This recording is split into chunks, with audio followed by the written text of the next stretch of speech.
A poor girl walks into the bank carrying a box of dolls and says, "I want to trade them for money so I can buy medicine for my little sister."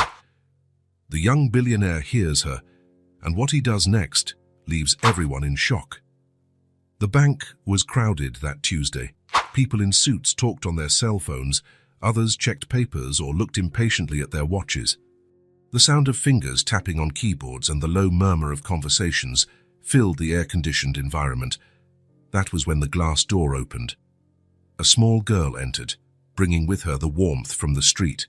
Her feet were bare and dirty, a stark contrast to the shiny floor. She carried a colorful cardboard box, holding it carefully as if transporting a treasure. Some curious glances turned in her direction, but they quickly went back to their business. The girl took a deep breath, adjusted the box in her arms, and walked determinedly to the service counter. "Hi, sir," she said, her clear voice trying to stand on tiptoe to be seen by the teller. "Can I talk to you?" The man in the blue tie looked up from his monitor, frowning when he saw the child. "Where's your mother?"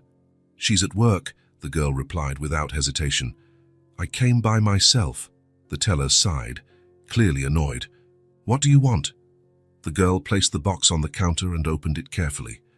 Inside, 5 dolls of different sizes and styles were neatly arranged, some with handmade outfits. "I want to trade them for money," she explained, pointing at the dolls.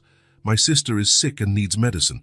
Mom doesn't have any money because she's out of work, but my sister can't wait." Her voice did not tremble. There was no drama in her words, just the simple, direct logic of a child solving a problem. The teller's face hardened. He looked around, as if searching for someone who should be supervising the girl. "We don't do charity here, kid," he said in a cutting tone. "This is a bank, not a donation center. We don't buy used toys." The little girl did not step back. "But they're good dolls. This one," she picked up a brown-haired doll, "is Liza. She sings when you press her tummy. And this one—" "I already said no," the teller interrupted, raising his voice. "Please take your things and leave. There are people waiting to be served." The girl's cheeks turned slightly red, but she did not cry. She began to put the dolls back with the same care she had shown them. A few customers in line watched the scene, uncomfortable, but none said a word. A security guard approached, drawn by the small commotion. "Is there a problem here?" he asked, looking sternly at the child. "This girl is disrupting service," the employee explained. "She came in trying to sell toys." The security guard grabbed the girl's arm firmly. "All right, time to leave. This is no place for children on their own." It was at that moment that a firm voice cut through the air. "Let go of the girl." All eyes turned to a man in a grey suit who had stood up from one of the waiting chairs. Ethan Carter, at 38, was well known in that bank. A director of a tech company, he always kept a low profile and rarely spoke beyond what was necessary to complete his transactions. "Mr. Carter," the security guard began, visibly uncomfortable. "I said, let her go," Ethan repeated, approaching. "Now." The guard loosened his grip, and the girl pulled her arm back, hugging her box of dolls to her chest. "Leave her alone," Ethan continued, looking directly at the teller. "This girl has more manners and courage than many people in here." The entire bank went silent. Parallel conversations stopped, and even the sound of keyboard tapping ceased.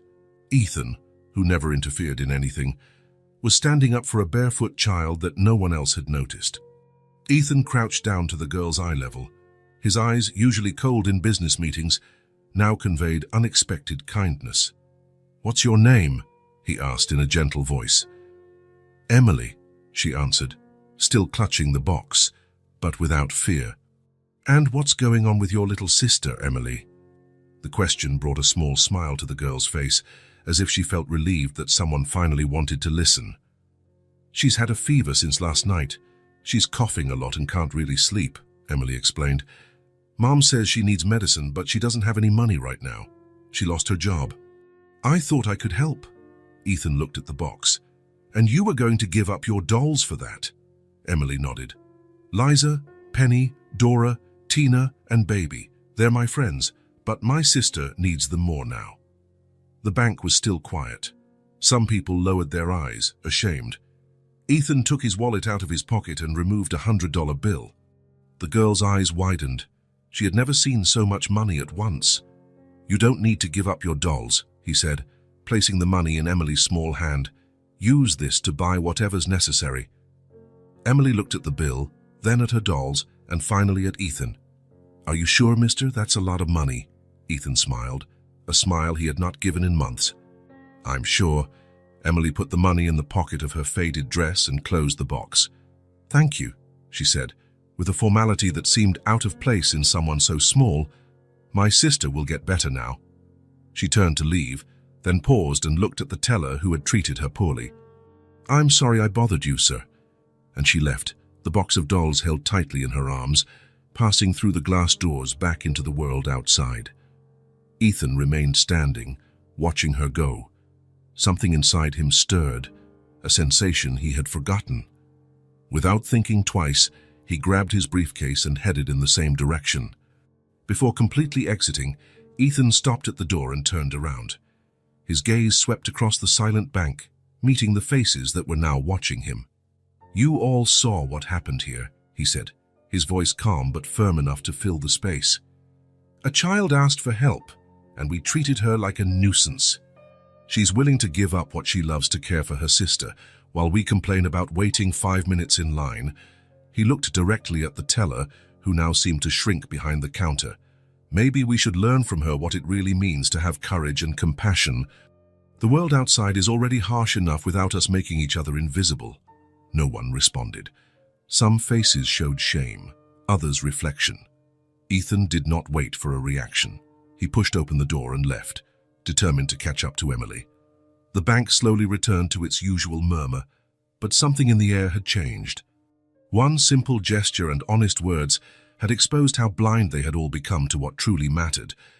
Ethan had to quicken his pace to catch up with Emily. She walked with determination, her box of dolls still pressed tightly in her small arms, her bare feet moving familiarly over the hot pavement. When he finally reached her side, the girl looked up, surprised. "Hi again, mister," Emily said, slowing her pace a bit. "Hi, Emily," Ethan replied, matching his step to hers. "I thought I'd walk with you to the pharmacy. The streets can be dangerous for a girl walking alone." Emily seemed to think about the offer for a moment, regarding him with some curiosity. Then she shrugged and smiled. "Okay, that's not too far." They walked side by side. Ethan, used to rushing between meetings and commitments, felt something strange in that slower pace. The sun beat down on the sidewalk, and he noticed how Emily instinctively avoided the hottest parts of the pavement. "Don't you have shoes?" he asked, genuinely concerned. "I have one pair for school," she explained matter-of-factly. "But Mom says I have to take good care of them, so I only wear them when I really need to." Ethan felt a pang in his chest. While he worried about which car to buy next, this child was saving the only pair of shoes she owned. "And these are your dolls?" he asked, nodding toward the box. Emily's face lit up. "They are. Want to meet them?" Without waiting for an answer, she stopped and lifted the lid of the box. One by one, she introduced each doll as though presenting real friends. "This is Liza," she said, showing a brown-haired doll in a faded blue dress. "She's the oldest and looks after the others when I'm at school." She took out another doll, this one with red hair and a sewn-up arm. "This is Penny. She's the most adventurous. One time she fell off the roof when we were trying to see the stars," she said, pointing to the stitched arm. "Mom fixed it." Ethan noticed the care in the stitching, done by someone who, even having very little, worked hard to preserve what they had. "And this is Dora," Emily continued, holding up a black doll with curly hair. "She's the smartest. She knows all the answers to the math homework." She took out another, smaller and newer than the others. "Tina is the artist. She draws better than anybody." Lastly, she removed a very small doll, almost like a baby. "And this is Baby. She doesn't have another name yet because she hasn't decided what she wants to be called. We're waiting for her to grow up a bit." The simplicity and depth of Emily's imagination moved Ethan. He realized each doll had a personality, a story. "And did you make up a song to help them sleep?" The girl's face brightened even more. "How did you know?" "I just guessed," Ethan replied. "Special girls like you usually have special songs." Emily hesitated, appearing a little shy. "Do you want to hear it?" I'd love to. Right there on the sidewalk, while people hurried by, Emily sang softly a simple, sweet lullaby about stars that protect, colorful dreams, and a new day full of adventures. Her childish voice, gentle and slightly off-key, made Ethan smile, really smile, for the first time in a long while. They resumed walking, and Emily kept telling stories of her doll's adventures. Ethan listened attentively, asking questions that encouraged her to elaborate. It was as though, for a few moments, he forgot who he was, the always busy executive, always calculating the next move. They finally arrived at the pharmacy. The air conditioning greeted them with a cold blast that made Emily hold her box of dolls more tightly. "Do you know what medicine your sister needs?" Ethan asked. Emily nodded and pulled a small, repeatedly folded piece of paper from her pocket. It was somewhat dirty, but the careful handwriting on it was still legible. "Mom wrote it here. She said it's for fever and cough." Ethan took the paper and walked over to the counter with Emily at his side.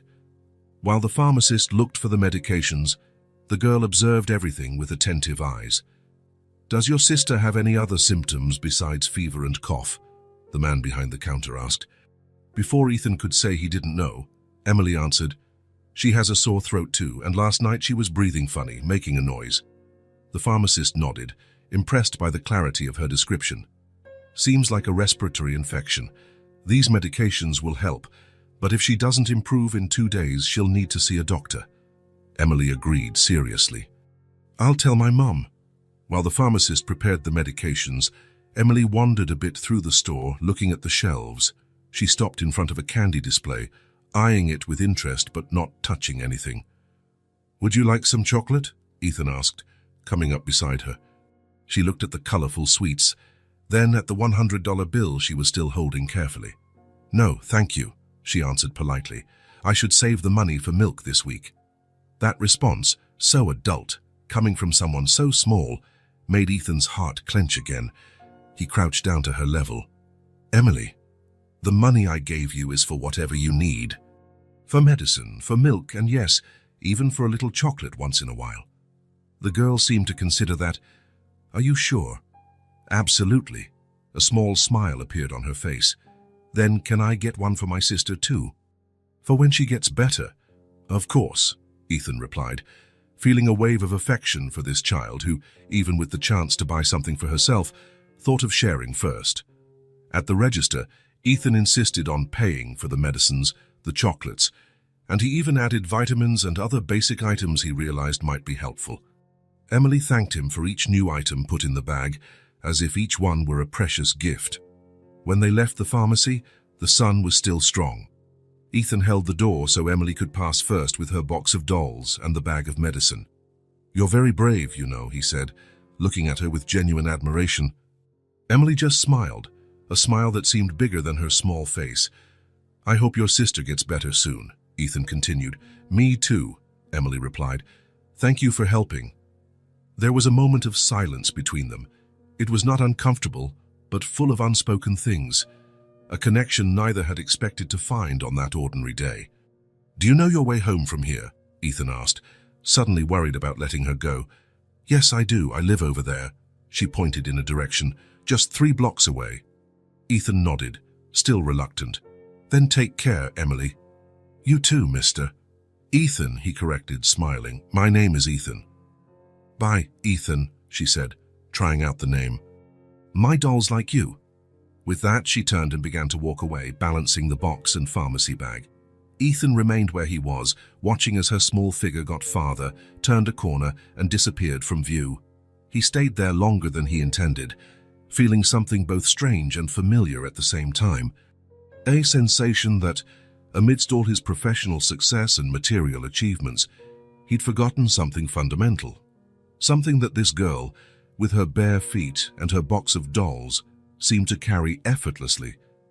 Ethan did not know if he would ever see her again, but he was certain that, in some way, Emily had left something of herself with him, a reminder of simplicity, courage, and generosity he wouldn't forget anytime soon. 3 days passed since the encounter with Emily. Ethan returned to his usual routine, waking up early, endless meetings, important decisions, dining alone. but something had changed. Amid the financial spreadsheets and quarterly reports, Emily's face kept appearing in his mind as a silent reminder of another world that existed beyond the glass walls of his office. On Thursday, during a meeting with investors, Ethan found himself drawing little stars in the margin of his notes, stars like the ones Emily mentioned in her doll's lullaby. His assistant noticed his distraction, something unheard of in the 6 years they had worked together.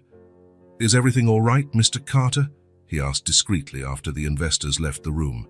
"Yes, Robert, just thinking about some things." Robert nodded, respecting his boss's space but curious about what might be distracting a man usually so focused. That night, upon arriving at his top-floor apartment in an upscale building, Ethan felt the silence differently. It was no longer the comfortable quiet of an environment organized to his preferences. It was an echoing emptiness. He walked to the window, looking down at the illuminated city below, and wondered in which of those thousands of lights Emily might be, if her sister had gotten better, if the money had been enough. The next day, Ethan cancelled his afternoon meetings, something he had never done without a serious reason. He drove to the neighborhood where he had left Emily, parking near the pharmacy. It seemed like the logical starting point. He looked around, trying to remember which direction she had pointed in. 3 blocks, she said. But in which direction? The street was busy, ordinary people going about their daily routines. There was no sign of a small girl with a box of dolls. Ethan entered a small convenience store on the corner. The man behind the counter, an older gentleman with graying hair, eyed him with curiosity. "May I help you?" Ethan hesitated, feeling oddly out of place in his expensive clothes in such a simple environment. "I'm looking for a little girl. She's small, brown hair. Sometimes carries a box of dolls around here." The man frowned, visibly suspicious. "Who wants to know?" Ethan realized how suspicious he sounded. A man in a suit asking about a child in a modest neighborhood. "My name is Ethan Carter. I met her a few days ago, helped her buy medicine for her sister. I just wanted to know if everything's okay." The man continued to stare, evaluating his sincerity. "I don't know any little girl with dolls. Plenty of kids come by here." Ethan thanked him and left, feeling awkward. He had never had to navigate this sort of situation before. As an executive, people always came to him, always tried to please him. Here, he was just another stranger, and a suspicious one. At that, he kept walking around the neighborhood. He entered a bakery, a laundromat, another little market. Everywhere he got the same suspicious looks, the same vague answers. No one seemed to know Emily, or if they did, they didn't trust him enough to say. On the 3rd day of searching, Ethan was about to give up. He sat on a small park bench, watching children play in a nearby playground. None of them were Emily. Running his hand over his face, tired, he felt something in his pocket. He pulled it out and saw it was a small, laminated school ID card. It must have fallen out of Emily's box when she showed him her dolls, and he hadn't realized he still had it.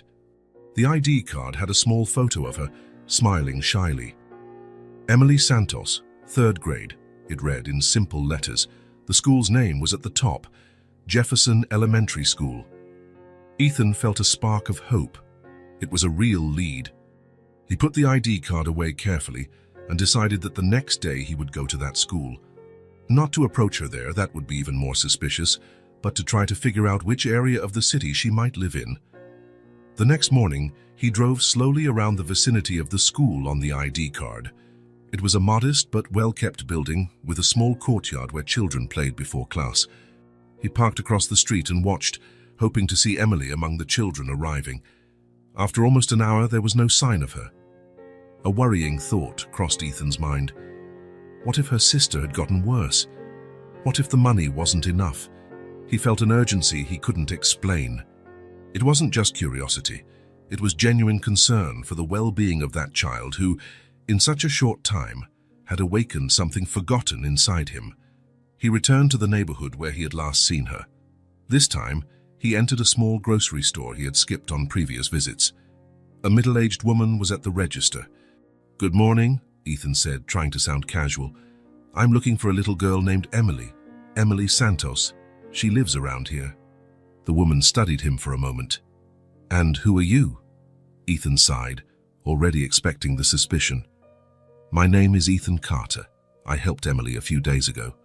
She was trying to buy medicine for her sister and— Oh, you're the man from the bank, the woman interrupted, a look of recognition crossing her face. Ethan blinked, surprised. How do you know that? Emily told me. Said a nice man helped her at the bank and then went to the pharmacy with her. Little Emily can't stop talking about how you saved the day. The woman smiled, finally relaxing. I'm a friend of her mum. The girls sometimes come here to buy bread when they have a bit of change. Ethan's heart sped up. So, you know where they live? The woman hesitated, natural caution returning. Why do you want to know? I just wanted to check if they're okay. If her sister got better. If they need more help. The woman studied his face for a long moment and sighed. Look, I can't give you their address. I hope you understand my position, but I can tell you they live in this neighborhood, near the school. Ethan nodded, understanding her reluctance. I understand. If you see Emily, could you please tell her that Ethan asked if everything is all right? The woman nodded. I can do that. As Ethan was leaving, she added, Mr. Carter, they're going through a tough time. The mom is trying, but it's not easy raising two girls alone. Ethan thanked her for the information and left the grocery store, feeling strangely persistent. It was a different feeling from that of closing a big deal. This was more personal, more important somehow that he couldn't quite explain. Over the next week, Ethan returned to that neighborhood several times. He passed by the school at dismissal time, discreetly watching the children leaving May, but never found Emily. He walked through nearby streets, visited the small park, stopped at more stores, always with the ID card in his pocket, like a talisman. At night, in his increasingly empty and silent apartment, Ethan found himself thinking about Emily's dolls, about Lisa, who took care of the others, the adventurous Penny, the smart Dora, the artistic Tina, and Baby with no name. How could a child living in difficult conditions create such a rich world of imagination and affection? His co-workers noticed the change. Ethan, once so pragmatic and direct, now seemed distracted, thoughtful. Something had touched a part of him that had long been dormant, so long that he no longer knew it existed. What happened to you? His business partner asked after a meeting where Ethan suggested that the company donate to programs assisting disadvantaged children. Nothing, Ethan replied. I just realized a few things. In truth, it was more than that. With each day that went by without news of Emily, the emptiness inside him grew. It wasn't just curiosity. It was a genuine longing to know if she was well, if she needed more help, if there was more he could do. And perhaps, though he wouldn't admit it even to himself, it was also the desire to feel again that simple, true connection he experienced, walking by her side, listening to stories of dolls and made-up lullabies. It was a Saturday morning under a clear sky when Ethan decided to try one more time. 2 weeks had passed since he last saw Emily, and despite his frequent searches, he hadn't been able to find her. That morning, with no work commitments, he drove once again to the neighborhood, determined to walk more streets, visit more places. He parked his car near the school again and started walking aimlessly. The neighborhood had a different vibe on weekends. Kids playing on sidewalks, adults chatting on porches, music drifting from partly open windows. It was a world of simple joys, so different from the elegant coldness of his apartment. After almost an hour of walking, Ethan stopped in a small plaza to rest. He was about to give up when he heard a familiar voice humming softly. Turning around, he saw Emily sitting on the sidewalk in front of an old apartment building. She had her back to him, fully absorbed in whatever she was doing on the ground. As he got closer, Ethan realized she was drawing with colored chalk on the concrete, creating a vibrant world of shapes and characters. Next to her, her inseparable dolls were arranged like an audience. "Emily?" he called softly, so as not to startle her. The girl turned, her eyes widening in immediate recognition. A smile lit up her face. "Ethan, it's really you." She jumped to her feet, wiping her chalk-covered hands on her already colorful dress. For a moment, Ethan thought she might run to hug him, but Emily held herself back, keeping a polite distance. though her eyes shone with joy. "I knew I'd see you again," she said, with the simple confidence of children. "How did you know?" Ethan asked, genuinely curious. "Penny said you'd come back," Emily replied, pointing to one of the dolls. "She's good at guessing things," Ethan smiled, feeling a quiet joy spread within him. "Penny is very smart then." He looked at the drawings on the ground. "What are you working on?" "A treasure map for the dolls to explore," she explained, showing the colorful lines that intertwined, forming paths. "They're bored from staying home all the time."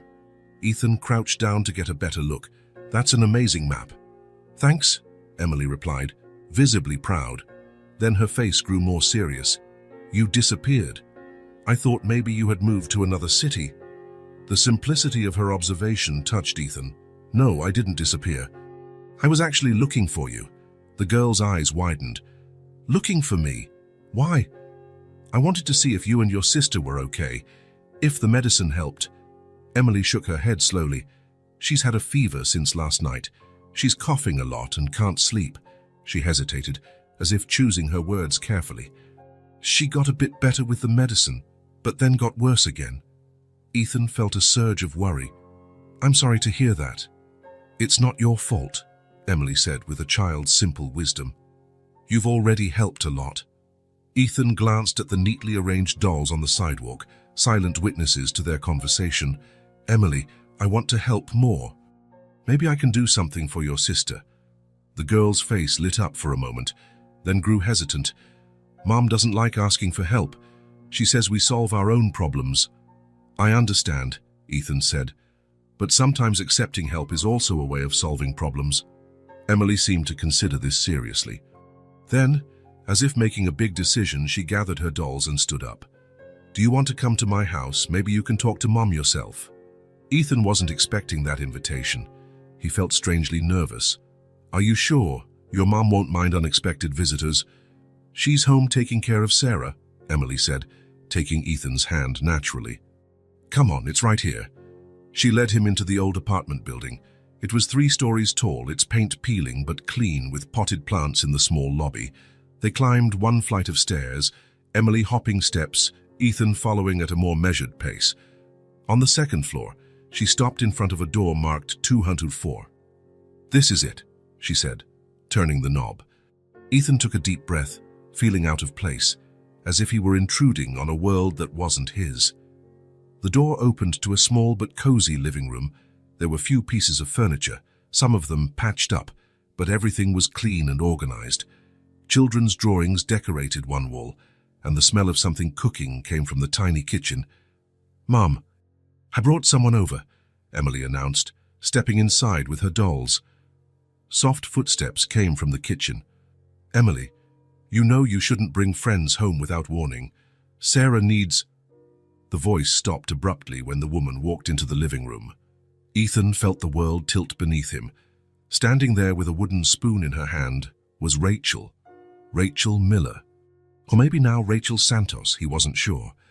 What he was sure of was that those same green eyes that had enchanted him 15 years ago were now staring at him in absolute shock. Rachel, his first girlfriend, his first true love. Time seemed to freeze. Neither Ethan nor Rachel could speak.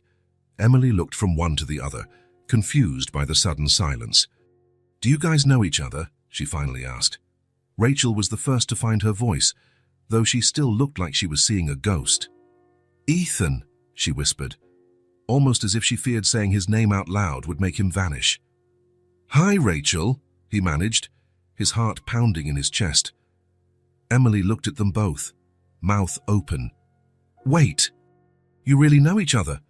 Rachel set the spoon on the nearest table, as if she needed to free herself from any distraction. Her eyes never left Ethan's face. "Yes, honey, we met a long time ago." "A very long time," Ethan added, still dazed by the impossible coincidence. The silence returned, heavy with unspoken memories, unasked questions, half-finished stories.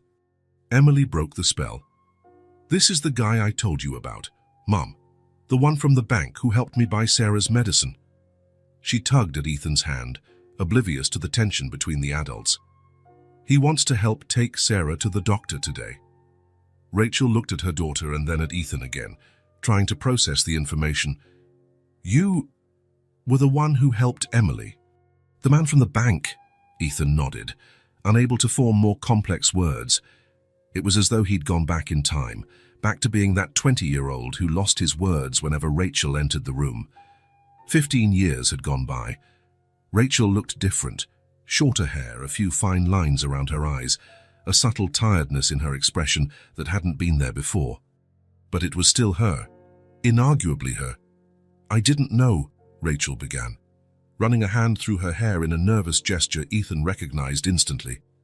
"Emily told me about a kind man, but I never imagined—" "Neither did I," Ethan finished. "I never imagined Emily was your daughter." Ethan's mind spun, memories flooding in like a dam bursting. Rachel, 15 years ago. College, the tree-lined campus where they'd met. He had been 20, she 19. Ethan was an ambitious business major, not the successful executive he would become. Rachel studied literature, always carrying poetry books, always filled with ideas on how to make the world better. It was an intense love, the kind that feels destined to last forever. Ethan remembered bike rides around campus, afternoons studying together in the library, nights talking about the future while gazing at the stars. Rachel wanted to be a teacher, work with underserved children, make a difference in people's lives. He wanted to build his own empire, prove his worth to the world. They both believed they could reconcile these very different dreams. But then came the internship opportunity in another city, a chance that would change his career, a door that, if he didn't step through, would never open again. Rachel encouraged him to go, even knowing what it meant. 6 months, they told each other, just 6 months apart. The first 2 months were spent with daily letters, nightly calls, reaffirmed promises. In the 3rd month, the calls got shorter, the letters fewer. By the 4th month, the company offered him a permanent position. A choice had to be made. The last time he saw Rachel was at the train station. He had come back to get more belongings and tell her in person about the permanent position. There were tears, promises to try long distance, words of love mixed with the fear of separation. But both knew their paths were diverging. "We'll meet again," Rachel had said that day. "If it's meant to be, the universe will find a way." He returned to the new city, the new job. The letters became rare, then stopped. The phone calls, increasingly awkward, eventually ceased. Life moved on. And now, 15 years later, the universe had found a way. Ethan returned to the present to find Rachel still looking at him, as if also wading through the same river of memories. "Why were you looking for Emily?" Rachel finally asked, her voice calmer but still cautious. Ethan hesitated, searching for the right words. "After that day at the bank, I couldn't stop thinking about her courage, the way she was so worried about her sister. I just wanted to see if everything was all right, if you needed more help." From the other side of the room came a weak cough. Rachel immediately turned toward the hallway. "That's Sarah," Emily said, tugging Ethan by the hand. "Come on, I want to show you my sister." "Emily, I'm not sure this is the best time," Rachel began, but the girl was already leading Ethan down the small corridor. "It'll just be quick, Mom. I want Sarah to see who helped us." Rachel sighed and followed them. Ethan felt uncomfortable, intruding further into this home and these lives, but he let Emily guide him. The bedroom was small, with 2 simple beds. On one bed lay a girl, younger than Emily, covered up to her neck despite the day not being cold. Her face was flushed with fever, and she was breathing with some difficulty. "Sarah, look who I brought," Emily announced excitedly, though lowering her voice. "It's Ethan, the man who gave me money for your medicine." Little Sarah looked at Ethan with big, feverish eyes. She tried to smile, but was overtaken by another bout of coughing. Ethan felt his heart tighten. The girl was clearly ill and in need of care. "Hi, Sarah," he said softly. "It's nice to meet you." Rachel came closer to the bed and placed a hand on her daughter's forehead. "She's got a fever again," she said, the worry evident in her voice. "The medicine helped the first few days, but the fever came back last night." Ethan looked at Rachel, then at Emily, then at little Sarah on the bed. It was as though the universe had conspired to bring all these pieces together, as though every step he had taken in life led him to this exact moment. "Rachel," he said, finding his voice more firmly now. "Let me help. Not for what we were in the past, but for what's happening now. I can help you." Rachel stared at him for a long moment. Ethan could see the conflict in her eyes, pride battling motherly concern, distrust battling the memory of what they had shared. "Please, Mom," Emily said quietly, holding her sister's hand. "Sarah's tired." Finally, Rachel nodded. "All right," she said, her voice barely above a whisper. "Thank you." That single thank you held much more than gratitude for the offer. It was an acknowledgement of their shared past, an acceptance of the unexpected present, and maybe, just maybe, a small opening toward the future. Ethan looked at the two girls, then back at Rachel. 15 years ago, they had parted ways, following different paths. Now fate had brought them together again through a chance meeting with a little girl and her box of dolls. Meeting Rachel again had deeply affected Ethan. After leaving her apartment the previous day, he could barely sleep, tossing and turning as memories of the past mingled with the present reality. Seeing Rachel after so many years, discovering Emily was her daughter, meeting little Sarah, everything felt like part of a bigger plan he couldn't fully grasp. The next morning, Ethan decided to stop by their apartment before heading to the office. He had offered to help and wanted to show he was serious. He bought breakfast at a nearby bakery, fresh bread, orange juice, some fruit, and drove to the now familiar building. It was earliest just after 7 and he hesitated before knocking. Maybe it was too early. Maybe they were still asleep. But something propelled him, a sense of urgency he couldn't explain. He knocked softly, hoping not to wake anyone. To his surprise, the door opened almost immediately. Rachel was fully dressed, her face pale like someone who hadn't slept all night. "Ethan," she said, clearly surprised. "I wasn't expecting you so early." He noticed instantly that something was wrong. Rachel looked like she had been crying, and the apartment, normally neat even in its simplicity, showed signs of disarray. "What happened?" he asked, walking in without waiting for an invitation. Rachel closed the door and ran a hand through her hair in a nervous gesture. "It's Sarah. She woke up in the middle of the night with a fever. I thought it was something simple, maybe a cold, but her temperature won't go down." Ethan felt a weight in his chest. "Where is she?" "In the bedroom.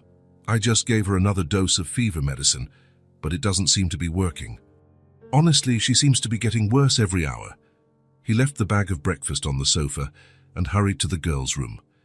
Sarah lay in bed, her face bright red, hair stuck to her sweaty forehead. Emily sat on the floor beside her, entertaining her dolls near her sister, as if trying to cheer her up. "Hi, Emily," Ethan said gently. The girl looked up, worry in her eyes. "Sarah doesn't want to play," Emily responded, as though that were the gravest possible diagnosis. Ethan approached the bed. Sarah opened her eyes, sensing his presence, but she seemed not to recognize him well, her feverish gaze distant. "How are you feeling, sweetheart?" he asked, touching her forehead. It was scorching hot. Sarah only whimpered softly, unable to respond. Rachel appeared in the doorway. "I've been trying to lower her fever since dawn. I've given her medicine twice, but it's not helping." Ethan turned to Rachel, speaking quietly so the girls wouldn't hear. "How long has she been like this?" "It started in the middle of the night. She came to my bed saying she felt bad. By morning she was already at 102 degrees Celsius. Now it's close to 104. The worry was etched in every line of Rachel's face. Ethan realized she probably hadn't slept or eaten properly all day. "Rachel, this isn't just a regular cold. Emily needs to go to the hospital." She nodded, biting her lip. "I know, I was waiting for the medicine to work, but..." Her voice cracked. "I don't have a car, and on a Tuesday afternoon it'll take forever to get a cab or bus to the hospital." "I'll drive you," Ethan said without hesitation. "Right now." Rachel looked relieved and worried at the same time. "Sarah is staying home today. We need to take her too." "That's no problem. My car is downstairs." In minutes, they were ready. Rachel packed a small backpack with a few essentials, while Ethan wrapped Sarah in a blanket. She was too hot, but she was shivering as if cold. "We're going to take you somewhere they'll help you feel better," he said, picking her up. Sarah was too weak to respond. Emily walked beside him, carrying 2 dolls, one for her, one for her sister. They descended the stairs in tense silence. The rain was still falling, now heavier. Ethan shielded Sarah as much as he could while Rachel, holding Emily's hand, ran to the car. Traffic was heavy due to the rain, but Ethan found alternate routes. Throughout the drive, he kept glancing in the rearview mirror at Sarah, who lay in her mother's lap in the back seat. Rachel dabbed a damp cloth on her forehead, murmuring comforting words. "How much farther?" Emily asked from the passenger seat, where Ethan had placed her so Rachel could stay with Sarah in the back. "Not much," he said, trying to sound calm despite the growing anxiety. When they finally arrived at the hospital, Ethan parked as close as possible to the emergency entrance. He scooped Sarah up in his arms again and ran inside, with Rachel and Emily following. The emergency room reception was crowded, as always, people coughing, kids crying, adults with expressions of pain or boredom. Ethan walked straight to the triage desk, ignoring the line. "Please," he said to the nurse, "this little girl has had a very high fever since last night and isn't responding to medication." The nurse looked at Sarah and immediately recognized the severity. She asked Rachel a few quick questions about symptoms, measured Sarah's temperature, and called another colleague. "We'll take her inside right away," she said, already calling a doctor over the radio. Rachel looked at Ethan, fear clear in her eyes. "Go with her," he said. "I'll stay here with Emily." She hesitated for a moment, torn between her 2 daughters. "Go on, Mom," Emily said, showing surprising maturity for her age. "I'll stay with Ethan." Rachel nodded and followed the nurse, who was already wheeling Sarah away. Ethan held Emily's hand and found some empty chairs where they could wait. The girl sat next to him, dolls in her lap, quiet and watchful. The minutes dragged, becoming an hour, then 2. Emily eventually fell asleep, her head resting on Ethan's arm. He stayed alert, eyes fixed on the door where Rachel and Sarah had disappeared. Finally, after almost 3 hours, Rachel emerged. She looked exhausted, but slightly less tense than before. "How is she?" Ethan asked immediately, trying not to wake Emily. Rachel sat next to him, running her hand over her older daughter's hair. "They're admitting her," she said quietly. "It's a severe bacterial infection. They think it started as untreated tonsillitis that spread. They're giving her strong IV antibiotics." "Is she going to be okay?" Ethan asked, his heart tight. Rachel nodded slowly. "The doctor says yes. She's strong and we caught it in time, but..." Her voice faltered. "She'll need to stay for at least 2 days. Ethan absorbed the information, thinking about practicalities. "You'll need to stay with her," he said. "I can take Emily home and stay with her." Rachel looked at him, surprise evident on her tired face. "You'd do that?" "Of course." She took a deep breath as though summoning courage. "No. Thank you, but Emily wouldn't be comfortable without either of us, especially with her sister sick. I need to figure something else out." Ethan nodded, respecting her decision. "Then we'll all stay. I can arrange beds for us here at the hospital. I have some contacts." Rachel looked as though she was about to protest, but then she glanced at the sleeping Emily and at Ethan, and something in her eyes changed. "Why are you doing all this?" she asked softly. Ethan didn't have a simple answer. Was it because of their shared past? Because of the connection he'd felt with Emily from the first moment? Because of the family he never imagined finding? "Because you matter to me," he replied simply. Rachel didn't say anything else, but tears filled her eyes. An hour later, thanks to Ethan's contacts, they were settled in a private room where Sarah slept, hooked up to monitors and an IV. A recliner had been brought in for Rachel, and Ethan improvised a bed for Emily with extra blankets. It was already night when Emily finally fell asleep again, this time next to her sister on the hospital bed, despite the nurse's recommendations against it. Rachel slipped out quietly to the hallway, and Ethan followed. Outside, under the hospital's harsh fluorescent lights, she looked particularly vulnerable. She was no longer the confident young woman he had known in college, nor the determined mother he'd met the day before. She was just a tired woman, carrying a huge burden alone. "Thank you," she said, leaning against the wall. "For all this? There's no need to thank me." Silence fell between them again, but it was different from before. There was openness now, an invitation. "I never imagined things turning out like this," Rachel finally said, looking at her own hands. "When we dreamed about the future back then, none of this was part of the plan." Ethan nodded, leaving room for her to continue. "I met David 3 years after we broke up," she went on. "He was a teacher, just like I wanted to be. He seemed stable, reliable. We got married quickly.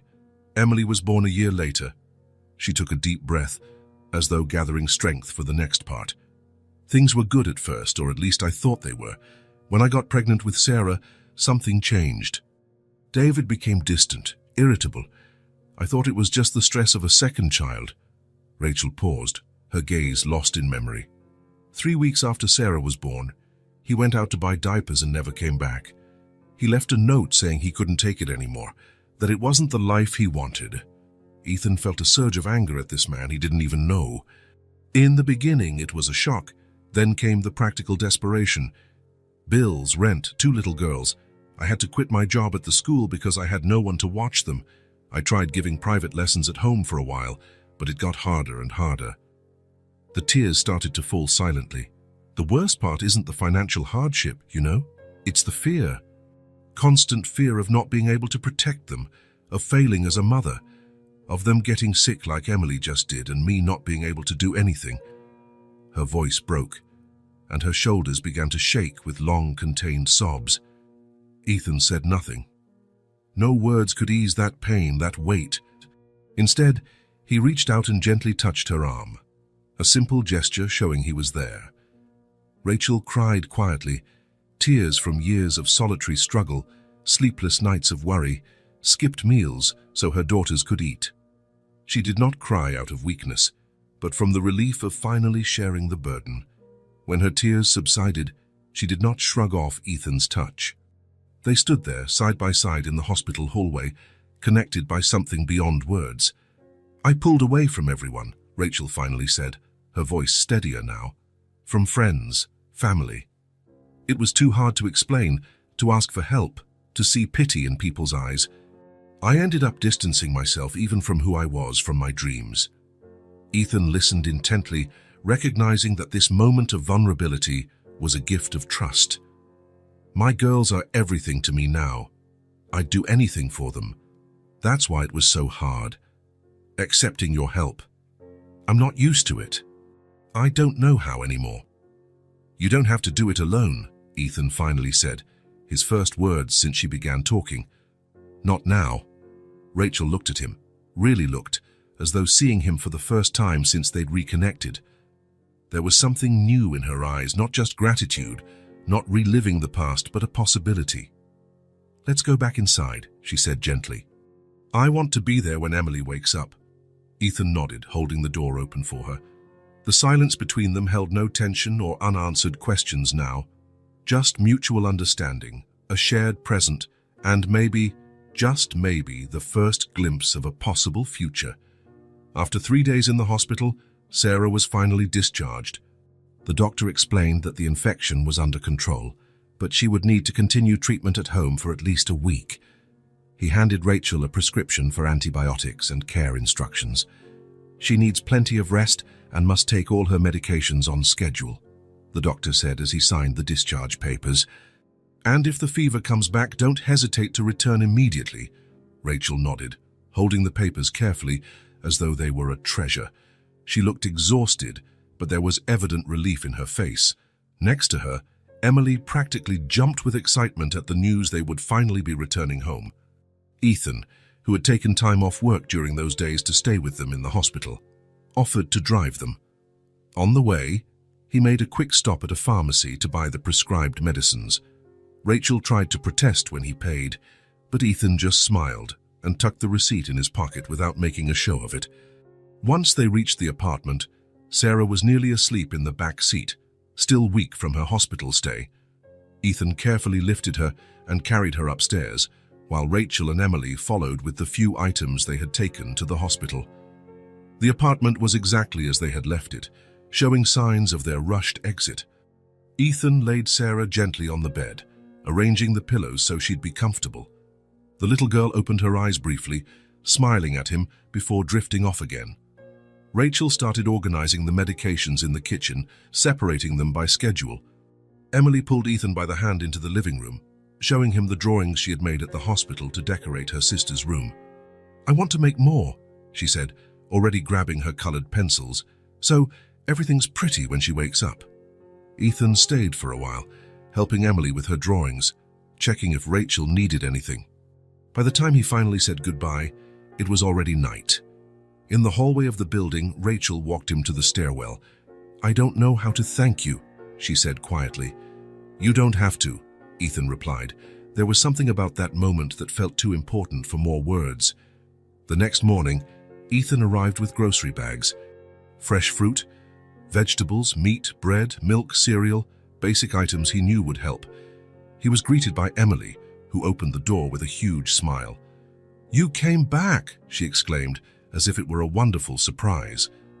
Rachel emerged from the kitchen, clearly taken aback. When she saw the bags, her expression revealed a momentary conflict between pride and gratitude. Gratitude won. "Thank you," she said simply, helping him put things away. "How's Sarah?" Ethan asked. "Better. She slept all night. She's having breakfast now." Over that next week, Ethan established a pattern, stopping by after work, always bringing something. Sometimes groceries, sometimes a children's book, other times just his presence. He never announced he was coming, never made a big deal of his help. He was simply there. Rachel, initially tense about his visits, gradually began to relax. Sometimes, when Ethan arrived, he found her in the kitchen, cooking a simple meal. The smell of home-cooked food returned to fill the small apartment. Once, he surprised her humming a tune while doing the dishes. A simple sound that revealed so much. Rachel rarely expressed her thanks in words. They were in small gestures. A cup of coffee made just the way he liked. A pillow placed where he usually sat on the couch. A lingering look when she thought he wasn't watching. Sarah recovered day by day. Soon she was sitting in the living room drawing with Emily, still quieter than her sister, but with bright eyes whenever Ethan walked in. Emily, in turn, blossomed with the re-established routine. Her smiles, already frequent, became constant.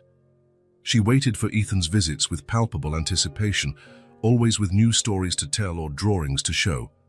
One particularly sunny afternoon, Ethan arrived to find the apartment flooded with light. The curtains were open, and there were simple wildflowers in a cup on the table, probably picked by Emily from some neighborhood planter. "Ethan," Emily ran to greet him as soon as he knocked. "Look what I made today." She held up a colorful drawing where 3 figures holding hands, a big one and 2 smaller ones, stood under a bright yellow sun. "That's us," she explained unnecessarily.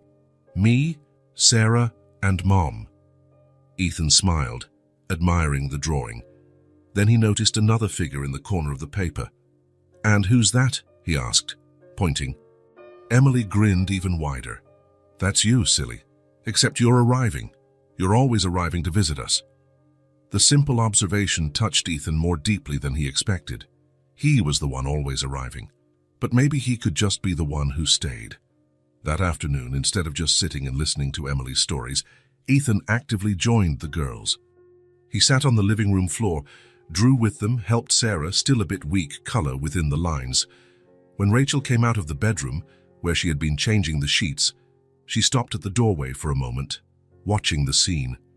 There was something different in the air, as though the apartment, once just a place to live, had turned into a home again. Ethan's visits became part of the routine. They were no longer exceptions, but something expected, welcomed.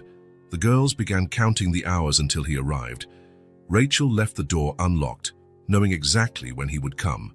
Small rituals formed, Emily showing him that day's drawings, Sarah smiling shyly from the corner of the room, Rachel offering a simple drink or snack. Ethan no longer needed an excuse to show up. He didn't have to bring gifts or groceries. His presence was enough. He helped Emily with her dolls, listened to her stories, played simple games with Sarah. It was a peaceful coexistence with no demands, no expectations beyond the present moment. One Friday, after nearly 2 weeks of this new routine, Ethan prepared to leave a bit earlier than usual. He had a work commitment the next day, a Saturday, and needed to prepare. "Will you come tomorrow too?" Emily asked, holding the building's gate as he was leaving. There was a simple, genuine anticipation in her eyes. She clearly cared about his answer, but would accept it no matter what. Ethan looked at her, then at the building where he knew Rachel and Sarah were waiting. Something shifted inside him at that moment, a recognition of something he already knew but was only now putting into words. "If you want me to come, I will," he answered, smiling. Emily nodded seriously, as though they had sealed an important agreement. "I do," she said simply. They said goodbye right there, at the building's entrance. There were no grand words, no elaborate promises, just a quiet agreement, a mutual understanding that something was forming between them, not just between Ethan and Emily, but between Ethan and that little family that, against all odds, had found its way to him. As he walked back to his car, Ethan felt a lightness he had not experienced in years. He glanced back one more time, seeing Emily still at the gate, waving above her. On the second-floor window, the silhouettes of Rachel and Sarah also watched. 3 different figures, united not by blood, but by the bond that now extended to include him. A family in the making, quietly, with eyes that said everything. A month passed since Sarah's return from the hospital. Fall advanced, painting the neighborhood trees in golden and red tones. The nights grew longer, and the routine established between Ethan and Rachel's family took on solidity, like a plant that had overcome its fragile seedling stage and was now growing deep roots. Ethan no longer needed reasons to visit. His car parked in front of the building had become a familiar sight to the neighbors. 3 or 4 times a week, he arrived after work, sometimes with small surprises in his pockets, a chocolate bar, a children's book, a little toy, but often just bringing his presence, which was gift enough. On that Wednesday afternoon, Ethan arrived to find Emily and Sarah drawing at the dining table. A delicious aroma came from the kitchen, where Rachel was cooking a simple stew. She smiled when she saw him come in, a smile more open, more confident than before. "I got here at the right time," Ethan said, inhaling the aroma. "You always do," Rachel replied, stirring the pot. The girls ran to greet him, each holding up a drawing to show off. Sarah, fully recovered from the infection, had gone back to being the quiet but observant child she was before, while Emily was still the chatterbox who filled every silence with stories. After dinner, when the girls were already in their room getting ready for bed, Ethan helped Rachel wash the dishes. It was a silent dance they had perfected. She washed, he dried, and the world seemed to revolve at just the right pace during those moments. "Rachel," Ethan said, putting the last plate in the cabinet, "can I talk to you about something?" She dried her hands on a dish towel and turned to him, a slight tension in her shoulders as though she expected bad news. "Sure." Ethan hesitated, choosing his words carefully. "I've been thinking a lot about your situation and about you all." Rachel crossed her arms, an automatic defensive posture. "What about us? I want to help in a more concrete way, not just bringing groceries or staying with the girls." She eyed him warily. "What do you mean?" Ethan took a deep breath. He knew he was stepping into sensitive territory, that Rachel's pride was one of the few things she'd managed to preserve through so many hardships. "I want to help you get back on your feet, not as charity, but as a partnership." Rachel did not answer right away. Her eyes searched Ethan's face, looking for any hint of pity or condescension. Finding none, she relaxed a bit. "What kind of partnership?" Ethan pulled something from his coat pocket, a rectangular card bearing the logo of a large supermarket chain. "To start with, it's a supermarket credit card. I set a monthly limit on it, enough for the basic needs of the 3 of you." Rachel looked at the card as though it were something strange, potentially dangerous. She did not take it. "Ethan, I know what you're going to say," he interrupted gently. "That you can't accept, that you'll figure out a way, that you've done it alone for so long. And I admire your strength, Rachel. I truly do. But sometimes the bravest thing isn't refusing help, it's accepting it. She kept looking at the card, conflict visible on her face. I don't want to owe anyone, she finally said, her voice low. You don't owe me anything, Ethan answered, and this isn't a loan, not something to pay back. It's just a bridge for you to cross until you get to where you need to be. Slowly, Rachel extended her hand and took the card. Her fingers trembled slightly.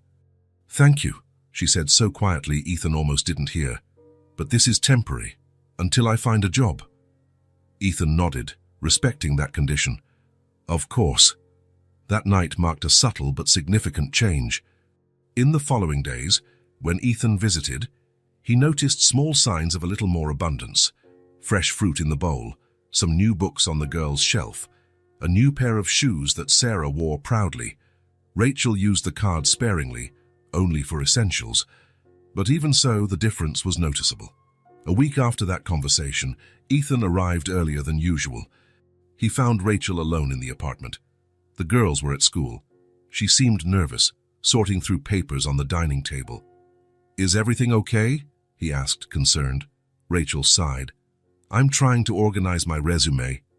The public school nearby is hiring assistants for the library, but it's been so long since I've had a formal job that I don't know where to start.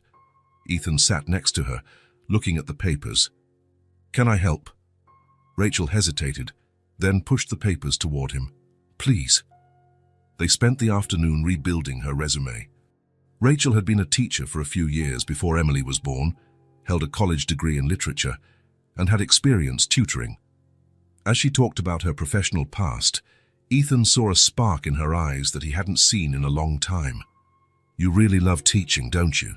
He asked, watching her. Always have, Rachel confessed. There's something magical about watching someone learn, about being part of that process. When they finished, Rachel seemed more confident. They agreed she would submit the resume the next day at the public school. But when Ethan returned to his office that night, he couldn't stop thinking. The passion in Rachel's eyes when she spoke of teaching had ignited an idea in his mind. The next morning, instead of heading straight to his scheduled meeting, Ethan took a small detour. He knew the director of Barrett Academy, a well-regarded private school in the city, quite well. Years ago, his company had funded the renovation of the institution's library, and since then they had kept a cordial relationship. The conversation was brief, but fruitful. When he left the director's office, Ethan had a smile on his face and a card in his hand. That night, he arrived at Rachel's apartment later than usual. The girls were already in pajamas, listening to a story Rachel was reading in the living room. When he walked in, Emily ran to hug him but immediately noticed his expression. You look different, she observed, always keen. Did something good happen? Maybe, Ethan replied, glancing at Rachel. Could I speak with you for a moment, in private? Rachel frowned but nodded. Girls, go brush your teeth and head to bed. I'll be there soon to finish the story. Once they had left, Rachel turned to Ethan. What happened? I have something for you, he said, handing her an envelope. It's not exactly what you were looking for, but it might be even better. Rachel opened it cautiously. Inside was an official letter on Barrett Academy letterhead. Her eyes scanned the text, and then they widened. This is an invitation for an interview, Ethan confirmed, for a literature assistant teacher position. It's not the public library, it's something much better. Rachel held the letter as though it were made of glass. Barrett Academy, but that's one of the best schools in the city. How did you... I know the director, Ethan explained simply. I told him about you, your background, your experience. He was interested. The rest is up to you. Up to the interview. I'm not sure I'm ready, Rachel murmured, fear creeping into her voice. It's been so long. Ethan moved closer and touched her arm gently. You're more than ready.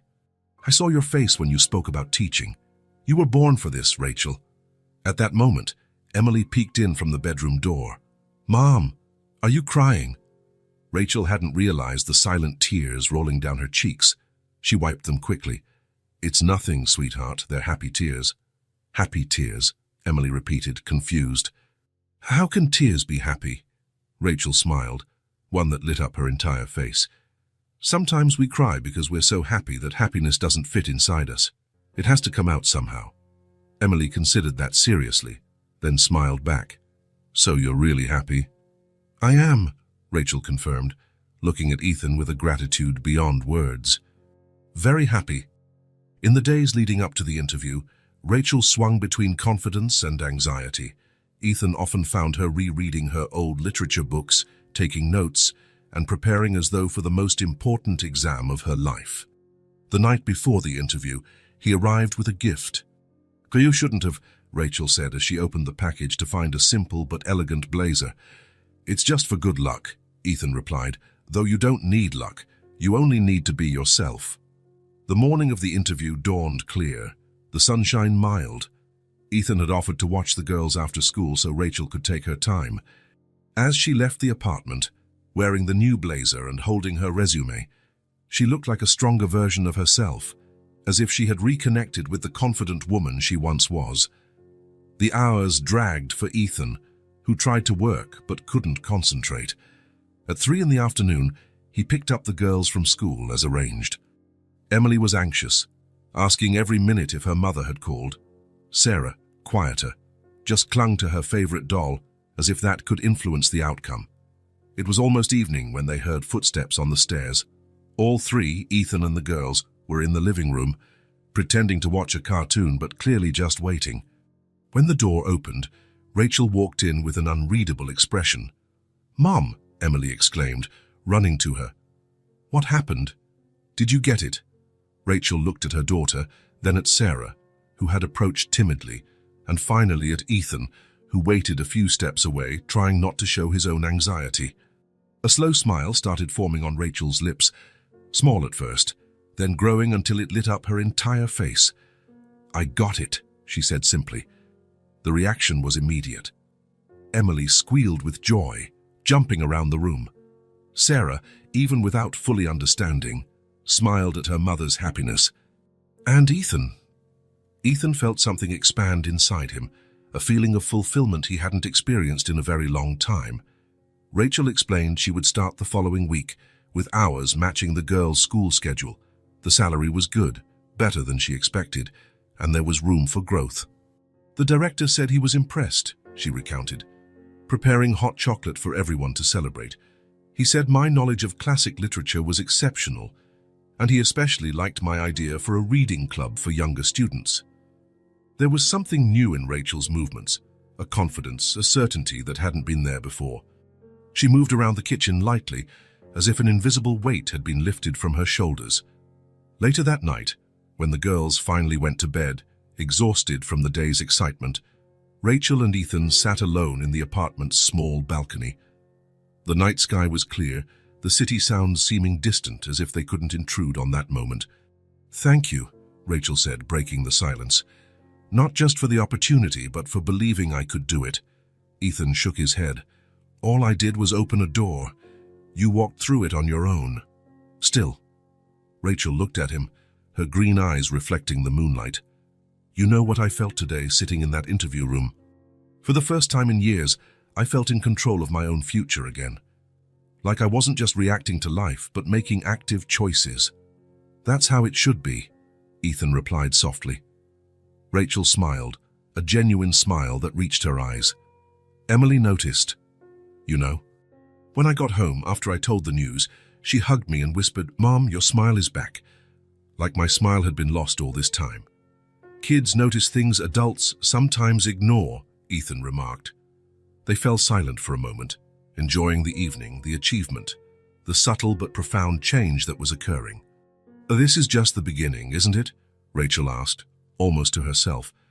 "One piece being put back in place, in a much bigger puzzle." Ethan nodded, understanding exactly what she meant.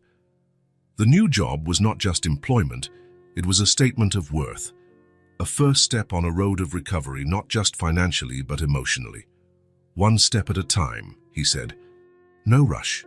Rachel looked back inside the apartment, where her daughters slept peacefully, then at Ethan. There was a new determination in her eyes. "One step at a time," she repeated, "but now I know I'm walking in the right direction." Mornings at Rachel's place developed a new rhythm. They were no longer marked by the anxiety of what might come, but by the comfortable pace of a routine that finally made sense. At 6:30 a.m., the alarm rang. Rachel got up first, made breakfast while the girls slowly woke up. The smell of toast and coffee filled the small apartment, replacing the tense silence of before with a cheerful anticipation of the day ahead. Ethan arrived at 7:15, punctual as clockwork. He no longer had to knock. He had his own key now, a small symbol of trust Rachel had given him without fuss. "Good morning," he'd say, entering the kitchen where all three were already having breakfast. Emily would always greet him enthusiastically, Sarah with a shy smile, and Rachel with a look that spoke volumes beyond words. Rachel's new job at Barrett Academy provided financial stability, but more importantly, it gave her back a sense of purpose. She left at 7:30, well dressed in simple yet elegant clothes, with a confidence that grew each day. Ethan stayed with the girls, taking them to their respective schools. For Emily, the change was transformative.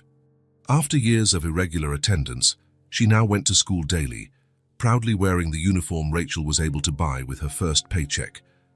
In the first week, Ethan found her awake at 5 in the morning, uniform already on, backpack packed, waiting eagerly on the couch. "I'm ready," she announced when he finally came in, hours later. "I can see that," Ethan replied, smiling, "but we still have time. Want to show me what you're taking today?" Emily opened her backpack reverently. Inside, besides neatly arranged notebooks and pencils, was a book Ethan had given her, a collection of illustrated children's stories. "I'm going to show it to my teacher," she explained. "She said she likes to see what we read at home." That small gesture, a child eager to share a book, had deep significance. Emily wasn't just attending school now, she belonged there, forming bonds, finding her place in the world of learning. Their walk to the school became a special ritual. Ethan would park 2 blocks away, and they would walk the rest, hand in hand. During those 15 minutes, Emily would chatter non-stop about her classmates, her classes, the stories she heard, the questions that popped into her curious mind. "Why is the sky blue, Ethan?" she asked one morning, looking up. "It's because of the sunlight," he explained. "The white sunlight has all the colors mixed, but as it passes through the air, the blue waves scatter more." Emily listened intently, taking in every word. Sometimes she asked more questions, other times she just nodded, processing the information. Ethan learned to adapt his explanations, never too simple to underestimate her, nor so complex as to confuse her. At the school door, their farewell always followed the same pattern. Emily adjusted her backpack, looked at Ethan seriously, and said, "Thanks for bringing me." "My pleasure," he would reply. A quick hug, and she would run off to meet her friends, turning around one last time to wave before going in. For Sarah, the changes were also significant. At 4 years old, she was still too young for regular school, but Ethan found an excellent community daycare nearby. At first, she cried when separating from her mom and sister, clinging to Ethan's leg when he tried to drop her off. "I don't want to be alone," she whispered, tears in her eyes. "You won't be alone," he reassured her, crouching to her level. "You'll meet other kids, make friends, play, learn new things, and at the end of the day, I'll come back for you, always." That word, always, seemed to work like magic. Sarah took a deep breath, wiped her tears, and walked into daycare with hesitant steps. Over time, the tears disappeared, replaced by a timid smile when she saw her friends. For Rachel, this arrangement brought more than practical relief. It was a chance to rediscover herself as a professional and a woman, not just a mother. For the first time in years, she had a few hours to herself, to develop her work without the constant pressure of single-handedly caring for her daughters. "How was your day?" Ethan would ask each afternoon, meeting her and the girls back at the small apartment. Rachel would recount her classes, her students, the challenges and joys of being back in the classroom. Her eyes lit up when she talked about a student who finally grasped a difficult concept or a reading project she was organizing. Evenings settled into their own pattern. While Rachel made dinner, Ethan helped Emily with homework and played with Sarah. After the shared meal, there was always time for stories, games, or simple conversations in the small living room. One night, Emily asked something that caught the adults by surprise. "Ethan, you knew my mom when you were young, right?" Ethan and Rachel exchanged a quick glance. They hadn't hidden from the girls that they knew each other in the past, but they hadn't shared details either. "Yes," Ethan replied carefully. "We met in college." "Were you friends?" Emily continued, her eyes full of curiosity. Another glance exchanged, a hesitation. "We were close," Rachel said, choosing her words. "Very close." Emily seemed satisfied and went back to her drawing, but that simple question opened a door both had kept closed until then. Later, when the girls were asleep, Rachel and Ethan sat on the small balcony. The nights were cooler now, and Rachel brought out a blanket they shared, shoulders lightly touching. "Emily's observant," Ethan commented. "She always has been," Rachel agreed. Even when she was really little, she'd notice things no one else did.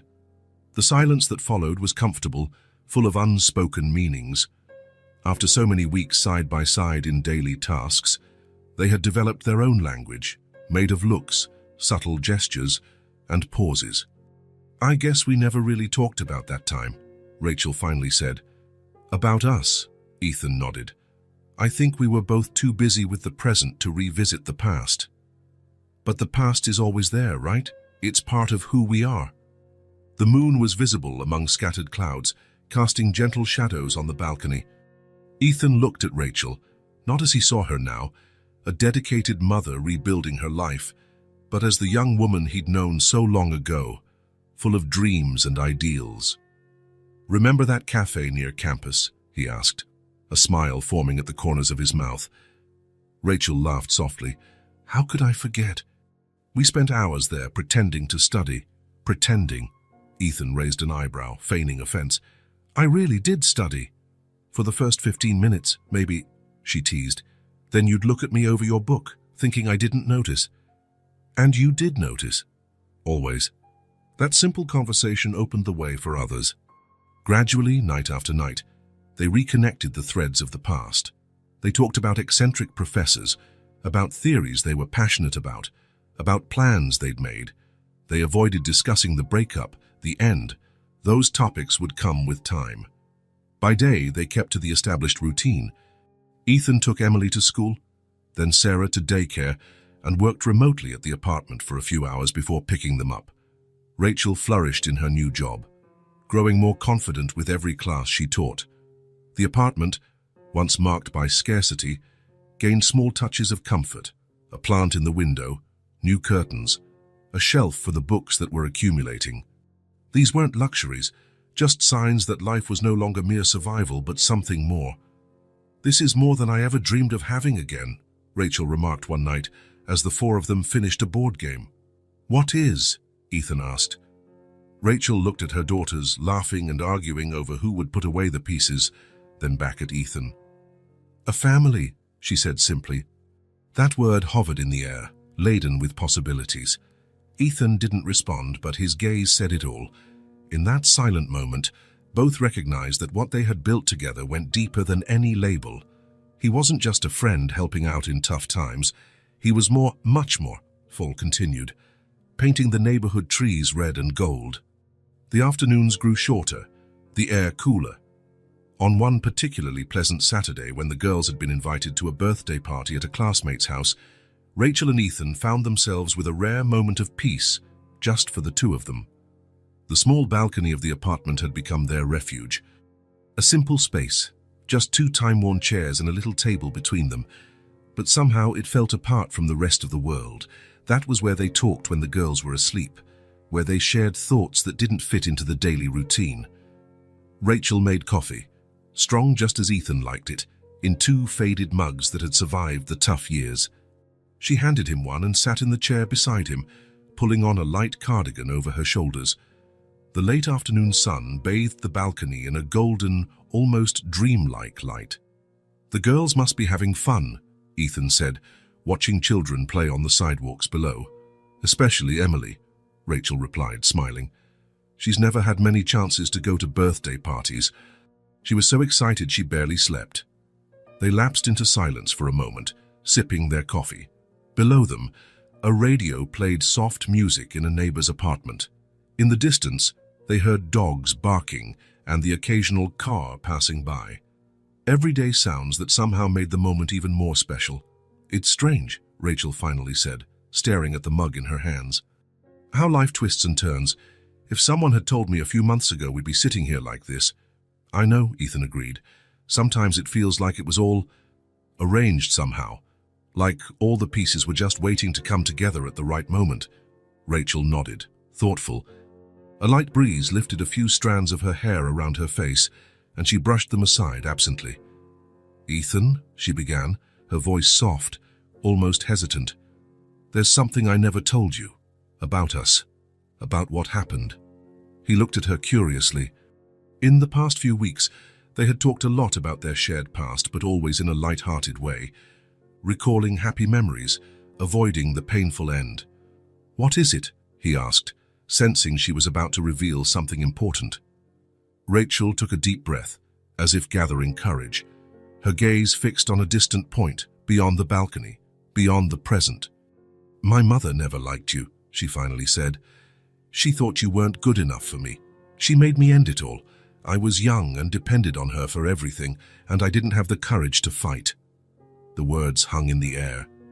Ethan felt something shift inside him, like a puzzle piece finally clicking into place after years of being forced in the wrong spot.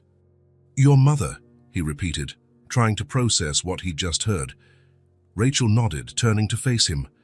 "When you got that job offer in another city, she saw the perfect chance. She said if I truly loved you, I'd let you go without strings, that it was selfish to hold you back in a long-distance relationship when you were just starting your career, that I'd be a burden, an obstacle." Ethan closed his eyes and took a deep breath. Memories flooded back. The final meeting at the train station, the promises of maintaining contact, the letters and phone calls that gradually ceased. "This changes everything for me," he said, his voice barely above a whisper. "I thought you just forgot about me, that you moved on so easily while I—" He left the sentence unfinished, but Rachel understood. She saw in his eyes the blend of old pain and late understanding. A sad smile formed on her lips. Without a word, she stood up and went inside the apartment. Ethan heard her soft footsteps, the sound of a cabinet opening. When she returned, she carried a small, worn wooden box in her hands. Rachel sat down again and opened the box. She took out a yellowed envelope, its corners creased from being handled so often. She handed it to Ethan with almost reverent care. "What's this?" he asked, taking it carefully. "Open it," was all she said. Gingerly, as though handling a fragile relic, Ethan opened the envelope. Inside was a piece of paper, also yellowed with age. As he unfolded it, he immediately recognized his own handwriting, young, impulsive, but unmistakably his. It was a note he had written to Rachel before leaving. He read his own words, penned 15 years earlier, feeling a mix of emotions he could barely name. "No matter how long it takes, I'll be waiting for you. There will always be a place for us, even if it's another time, another life. Someday, somehow, we'll find our way back to each other. With all my love, Ethan." He lifted his eyes from the paper, meeting Rachel's gaze. "I wrote this thinking you never wanted to answer," he said, his voice thick with emotion. "And I waited for you to come back," she replied softly, "thinking you'd left me behind." The silence that followed had a different weight, not of unspoken things, but of truths finally revealed. Ethan looked at the note in his hands, then at Rachel. All the lost time, the separate paths they had walked, now seemed part of a bigger plan that had brought them right here, right now. "All these years," he began, not sure how to express what he felt. "I know," Rachel said, sparing him from trying to verbalize what both understood.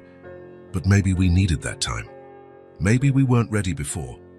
Ethan thought about everything that had happened since then, his professional success, his personal loneliness, the emptiness no achievement could fill.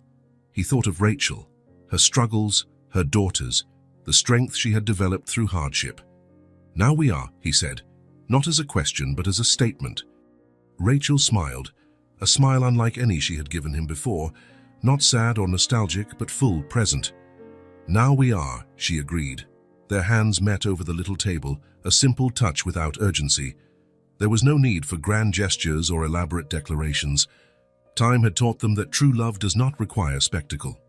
They remained there on the tiny balcony as the sun set on the horizon, painting the sky in shades of pink and orange. They did not talk about the future or make promises. They didn't have to. In the comfortable silence they shared, everything they needed to know was there, that after all the detours, chances, and improbable coincidences, they had found their way back to each other. And this time, nothing would separate them. Winter arrived, softening the outlines of the city with a fine layer of snow. The neighborhood streets gained a silvery glow in the mornings, and twilight seemed to come earlier, with the sun setting behind old buildings in a pale-colored show.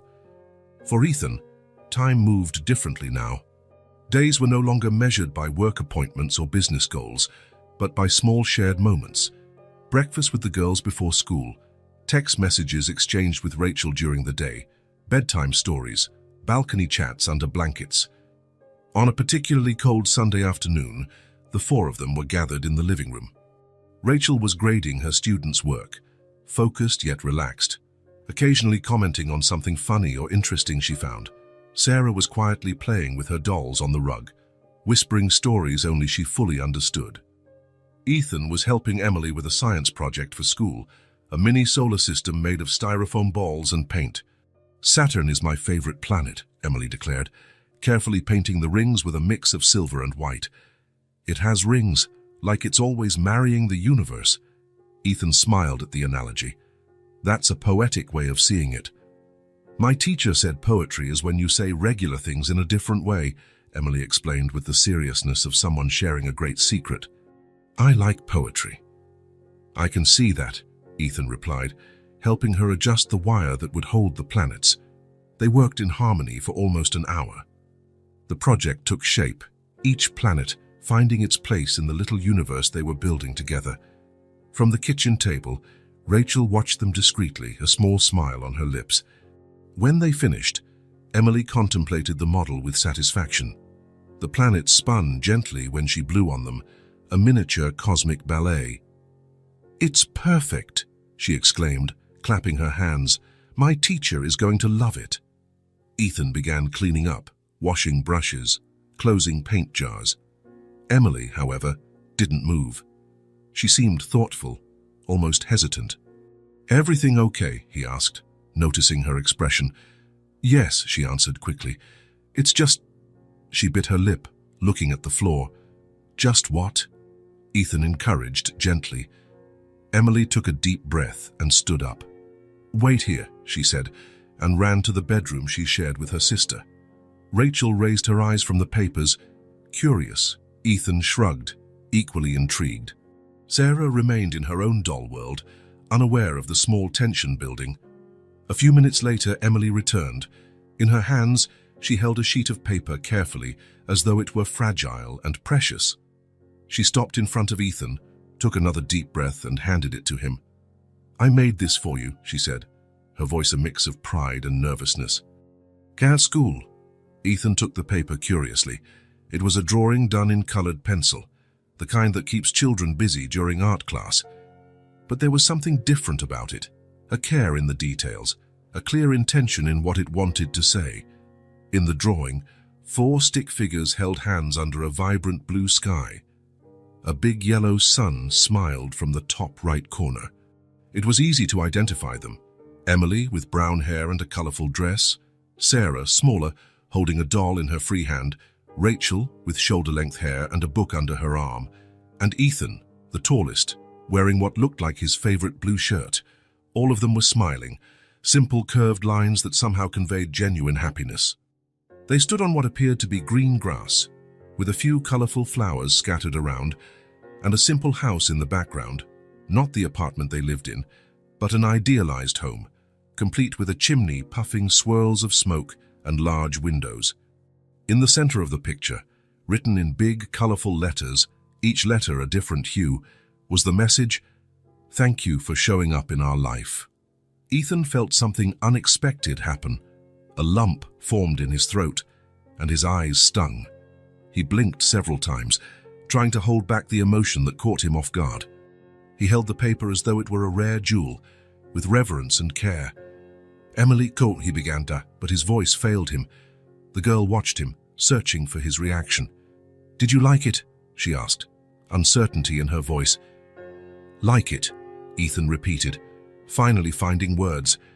"Emily, this is the most beautiful present anyone has ever given me." Her face lit up with a radiant smile. "Really?" "Absolutely," he confirmed. "Can I give you a hug?" In response, Emily threw herself into his arms with her usual impulsiveness. Ethan hugged her tightly, feeling a wave of affection deeper than anything he had felt before. "My teacher asked us to draw our family," Emily explained, her voice muffled against his chest. "Everyone else drew dads, moms, siblings, dogs.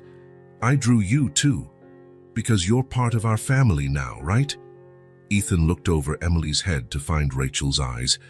She had set aside her grading and was watching them, tears glistening, a gentle smile on her lips. "Yes," he answered, his voice steady despite the emotion. "I'm part of your family now, if you'll have me." "We want you," Emily declared. She looked at her sister. "Right, Sarah?" Sarah raised her eyes from her dolls, observing the scene with her usual seriousness. Then slowly she nodded. "Yes," she said in her small voice. "Ethan is family." The simplicity of her statement, coming from the quieter of the sisters, carried a special weight. Rachel rose and approached, placing a hand on Ethan's shoulder. "Thank you," he said softly, only for her to hear. "For what?" Rachel asked. "For letting me be part of this," he replied, looking at the girls, at the simple but cozy apartment, at the life they had built together over these past months. Rachel smiled, understanding what he didn't need to say. Words were unnecessary between them now. "Let's hang the drawing," Emily exclaimed, jumping with excitement. "So everyone can see it." Ethan nodded, standing up with the picture in hand. "Where do you think it should go?" Emily looked around, thinking hard, searching for the perfect spot. Her eyes landed on a small space on the living room wall, beside a shelf where Rachel kept little treasures, a seashell found on a rare beach trip, a handmade candle never lit because it was too pretty, a small vase of dried flowers. "Right there," Emily pointed, "near Mum's special things." Rachel went to get some tape, and together they hung the drawing on the wall. It was just a simple piece of paper with childish outlines, but somehow it transformed the space. It was as though that little corner of the home now radiated something special, a feeling that would keep the place warm even on the coldest days. Ethan stepped back to admire the drawing.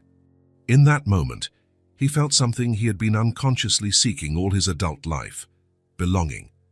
Not the belonging that came from professional success, material possessions, or public recognition. This was deeper, more real, the belonging to a circle of love, a web of genuine affection. Winter wore on, giving way to spring. Changes happened gradually, almost imperceptible day to day, but obvious when viewed in hindsight. Ethan started spending more nights at Rachel's apartment than at his own. First, it was the occasional night when he stayed late helping the girls with school projects, then entire weekends. Eventually, his toothbrush found a permanent spot in the bathroom. His clothes occupied a section of the closet. His books merged with Rachel's on the living room shelf. There was no official move, no big announcement or formal decision. Like everything between them, it happened naturally at the right pace and respecting each person's space and timing. On one particularly sunny Saturday morning, the four of them were having breakfast at the small kitchen table. Sarah was recounting, in her soft voice, a strange dream about flying elephants. Emily chimed in from time to time, adding fantastic details clearly not in the original dream. Rachel and Ethan exchanged amused glances over their coffee cups. "We could go to the park today," Ethan suggested once Sarah finished her story. "The weather's perfect." "And have a picnic," Emily added, always excited about any plan. "Can I take my dolls?" Sarah asked. "Of course," Rachel answered, buttering a piece of toast. "We'll make sandwiches and bring some fruit." As they prepared for the outing, Ethan watched the family, because that's what they were now, a family. A family formed not by conventions or social expectations, but by a daily choice, by small acts of kindness, by constant presence. Life wasn't perfect, of course.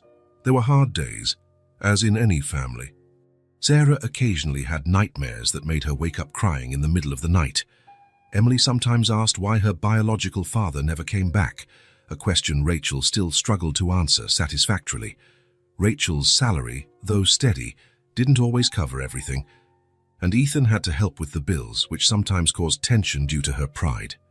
There were arguments about discipline, about schedules, about balancing work and family life. There was exhaustion, there were frustrations, and there were practical problems to solve on a regular basis. But there was also laughter at the dinner table, spontaneous hugs, made-up bedtime stories. There was that sense of belonging that Emily had so perfectly captured in her drawing, an image of the four of them, hand in hand under the sun, smiling despite everything. One afternoon, months later, Ethan found Rachel organizing a photo album at the dining table. The girls were downstairs in the building's courtyard, enjoying the spring sunshine. "What's this?" he asked, sitting beside her. "I'm trying to organize some memories," Rachel explained, showing old photos of the girls as babies, mixed with more recent ones that included many shots of Ethan, so we don't forget how we got here. Ethan picked up a more recent photo of the four of them in the park, smiling after a picnic. It was a simple image, snapped by a stranger they'd asked for help, but it perfectly captured what they had built together. "You know what I love most about our family?" Rachel asked, watching the photo in his hands. "What?" "That we choose to be together every day. There's no obligation, no external pressure, no social expectations. Just four people who decided to be important to one another." Ethan nodded, fully understanding. In a world that often defined success by material achievements and social status, they had found something far more valuable: genuine connection, mutual support, a network of affection woven by daily care. From the open window, they could hear Emily and Sarah's laughter as they played below. Emily's drawing remained on the wall, the colors slightly faded by the sunlight that streamed in each morning, but its message as vivid as ever. "Thank you for showing up in our life."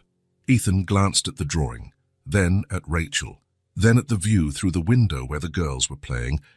His life had completely transformed since the day at the bank, when a barefoot girl tried to trade her dolls for money. They didn't live in a mansion, didn't have luxury cars or extravagant vacations. Their meals were simple. Their dusk chats happened on a tiny balcony. Their silly laughter came from the most unexpected moments. There was no luxury, there was a bond. And that, Ethan finally understood, was all that mattered. If this story touched your heart, subscribe to the channel and turn on notifications so you don't miss the next ones. Leave a like, because it helps this story get recommended to more people. See you in the next story.